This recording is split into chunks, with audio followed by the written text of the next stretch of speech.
दोस्तों ये पार्क है कैंटोनमेंट बोर्ड का और इस पार्क का नाम है तिरंगा पार्क। यहाँ कभी तिरंगा लहराया करता था लेकिन अब तिरंगे को हटा दिया गया है और महाकुंभ मेले में जिस तरीके से इसकी बनावट में थोड़ी सी तब्दीली करी गई है वो हम आपको दिखाना चाहते हैं।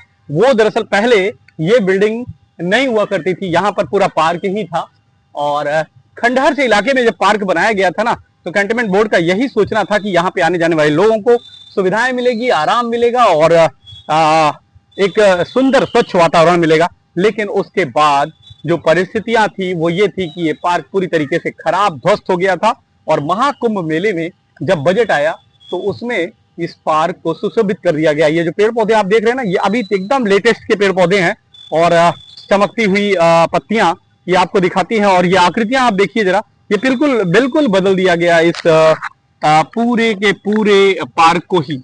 और कुछ पेड़ ही पुराने रह गए हैं, ये देखिए आपको ये पेड़ देखने को मिल रहा है, ये पेड़ पुराना रह गया है और चितवन के ये पेड़ जो है ये सब भी पुराने ही है। लेकिन तिरंगा पार्क की बात करें तो तिरंगा पार्क में ये जो आप स्तंभ देख रहे हैं ना ऊंचाई पर, लगभग कुछ नहीं तो 200 फीट ऊंचा लगभग होगा मेरे ख्याल से, ये मेरा अनुमान है, हालांकि अधिकृत रूप से मैं नहीं बता सकता। और इस पार्क में कभी तिरंगा लहराया करता था यहाँ पर और ये जो तार आपको दिखाई दे रहा है ना, ये तिरंगा पार्क का ही तिरंगा झंडे को लहराने के लिए ही तार है ये। और यहाँ पर मशीन लगा करती थी, ये देखिए ये मशीन का पूरा घिरनी है, आप देख सकते हैं ये। और इस घिरनी पर आप देखिए जरा कितनी लापरवाही कि यहाँ पर घोंसला चिड़िया का बन गया, क्योंकि कभी कोई इसका यूज ही नहीं होता है। और यदा कदा जब कभी तिरंगा झंडा लहराने की बात होती है तो ऐसा हो जाता है कि यहाँ पर मशीन लग जाती है। लेकिन फिलहाल ये पार्क अपना रोना रो रहा है और क्यों, ये अब हम आपको बताएंगे। दरअसल इस पार्क में जब कभी भी आप प्रवेश करेंगे ना तो बहुत सारे लोग आपको ऐसे दिखाएंगे। हालांकि इस समय पार्क में बहुत सारे लोग नदारत दिख रहे हैं, कुछ ही लोग हैं जो आपको दिखाई देंगे। लेकिन अगर पार्क की सुशोभा को बढ़ाने का जो कार्य है वो लोगों के द्वारा ही होता है। और इस समय तो हालांकि बारिश के बाद से घास बढ़ गई है लेकिन पेड़ एकदम हरे भरे हैं, चमकदार हैं। ये आप देखिए इनकी पत्तियां तो लाजवाब हैं। अभी सुबह ही बारिश हुई है और आज 7 सितंबर है, तो 7 सितंबर को आपको हम दिखा रहे हैं, बताने आपको क्या जा रहे हैं, खुलासा क्या करने जा रहे हैं, जरा इस पर नजर डालिएगा, गौर करिएगा। दरअसल सच्चाई ये है कि इस समय इस पार्क में सबसे ज्यादा स्मैकिए, सबसे ज्यादा गांजा पीने वाले, सबसे ज्यादा धूम्रपान करने वाले, सबसे ज्यादा शराब और मदिरा का सेवन करने वाले लोग यहाँ पर आपको दिख जाएंगे।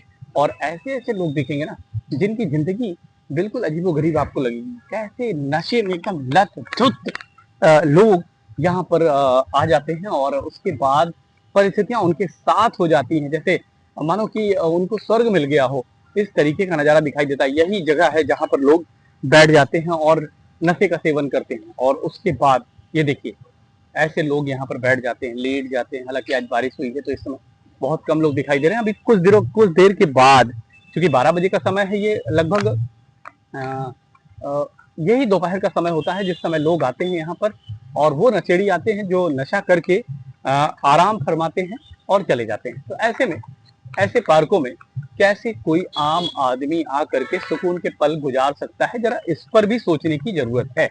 और ये मैं आपको इसलिए बताना चाह रहा हूँ ना कि ये पार्क वाकई में एक ऐसी जगह पर है जहां पर अद्वितीय धाराएं देखने को मिलती है, जहां पर संगम नगरी का वो नजारा देखने को मिलता है जो वाकई में दूर दूर से आए हुए लोगों को हतप्रभ कर देता है। यानी यहाँ पर ठीक 1 किलोमीटर दूर पर संगम है और संगम अपने आप में बिल्कुल ही अलग छठा बिखेरता नजर आता है जब वहां दो नदियां आपस में टकराती हैं और तीसरी नदी विलुप्त है, सरस्वती और गंगा और जमुना दोनों का मिलन होता है।